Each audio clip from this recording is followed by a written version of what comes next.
நான் ஒரு படம் நடிச்ச கதையும் நெப்போலியன் சார நேர்ல பார்த்த கதையும் இந்த வாழ்க்கை கதை 54வது நாள்ல நீங்க பார்க்க போறீங்க. நான் தான் உங்க அர்ணவ். காலையிலேயே செம்ம டயர்டுங்க, சீரியஸா சொல்றேன், எந்திரிக்கவே முடியல. ஆனா இந்த மாதிரி அபிஷ்டுவான பிஹேவியர்லாம் இந்த அர்ணவ் கிட்ட இருந்து எனக்கு பிடிக்கவே இல்லைங்க. அர்ணவ்னா அது நான் தான், எனக்கு நானே தான் சொல்லிக்கிறேன். ஏன்னா என் வாழ்க்கையை தானே டாக்குமெண்ட் பண்ணிட்டு இருக்கேன்.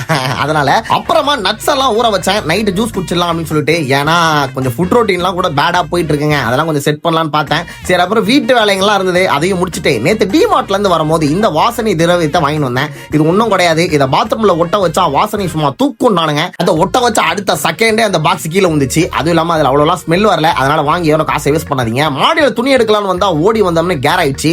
அப்போதான் தெரியுது நமக்கு வயசாகுது, இதுக்கப்புறம் இந்த ஓடி ஆடி விளையாடுறது இதெல்லாம் கொஞ்சம் கம்மி பண்ணிக்கணும் அப்படின்ட்டு. அப்படி விட கிடையாதுங்க, இதுக்கப்புறம் தான் ஓடி ஆடி விளையாட்டும். அர்ணா உன்னை புஷ் பண்ணு, உன்னால எல்லாமே முடியும், உன்னால மட்டும்தான் முடியும் அப்படின்னு சொல்லிட்டு என்னைய நான் புஷ் பண்ணிட்டு இருக்கேன் ஒரு நாளும். அப்படியே அந்த மோட்டிவேஷன் தூக்கி பரட்டிட்டு ஸ்ட்ரெயிட்டா எங்க போனோம் அப்படின்னு பாத்தீங்கன்னா, நம்ம ரீசெண்டா வீடு கட்டிக்கிட்டு இருக்கோம் இல்லையா, அந்த வீடோட வேலைகள்லாம் எப்படி போகுதுடா போய் பார்த்துட்டு வான்னு சொல்லிட்டு எங்க அம்மா சொன்னாங்க. அதனால போய் பார்த்தா வீடோட வேலைகளும் கரெக்டா தான் போயிட்டு இருந்தது. ஆனா ஒரே ஒரு செவரை மட்டும் கொஞ்சம் தப்பா கட்டிட்டாரு. நான் சொன்னேன், அண்ணா இந்த செவரை மட்டும் இங்க இருந்து எடுக்க முடியுமா அப்படின்ட்டு. தம்பி செவரையே கட்டியாச்சு, இடிச்சோன்னா இப்ப எக்ஸ்ட்ரா காஸ்டிங்லாம் ஆகும்பா அப்படி இப்படின்னாரு.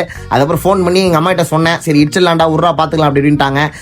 நீங்களும் இந்த மாதிரி வீடு கட்டுறீங்கன்னா அடிக்கடி வந்து பாருங்க. ஒரு 2 நாள் 3 நாள் விட்டுட்டோம் அப்படின்னா இல்ல நம்ம சொல்றபடி கட்டலாம்னா நீங்களும் கொஞ்சம் அதெல்லாம் பார்த்து என்னன்னு கவனிச்சுக்கோங்க. அண்ட் தென் நம்ம நடிச்ச முருகன் துணை படத்துக்கு வந்திருந்தோம். இங்க வந்து பார்த்தா நெப்போலியன் சார் இருந்தாரு. என்ன சார் நேத்து வரைக்கும் அமெரிக்கால இருந்தீங்க, இன்னைக்கு நான் திடீர்னு இந்தியால அப்படின்னு கேட்டா, இல்ல தம்பி 2 நாளைக்கு முன்னாடி தான் வந்தேன்னு சொல்லிட்டு என் ஃப்ரெண்டு கிட்ட சொன்னாரு. அதை கடன் வாங்கி உங்ககிட்ட சொல்லிட்டேங்க. சரி, இப்போ நம்ம படத்துக்கு வருவோம். இவர் தான் நம்ம படத்தோட ஹீரோ. இவர் பேர் முருகன், அதாவது கதையில. அதுக்கப்புறம் ஒரு முக்கியமான ஒரு விஷயம், இது வந்து பிரிவியூ ஷோ தாங்க. இந்த படத்தை இன்னும் தியேட்டர் ரிலீஸ் பண்ணல. அவங்க எப்ப தியேட்டர் ரிலீஸ் பண்ணுவாங்க அப்படின்றதெல்லாம் கண்டிப்பா உங்களுக்கு அப்டேட் கொடுக்குறேன். தென் இவர் தான் நம்ம படத்தோட டைரக்டர் சுந்தர் மகாஸ்ரீ ப்ரோ. இவர் தான் வந்து நமக்கு வாய்ப்பு கொடுத்திருந்தாரு. இந்த படத்துல தான் நம்ம வந்து நல்ல ஒரு ஃப்ரெண்ட் ரோல் பண்ணியிருந்தோம். நிறைய பேர் அப்ரிஷியேட் பண்ணாங்க.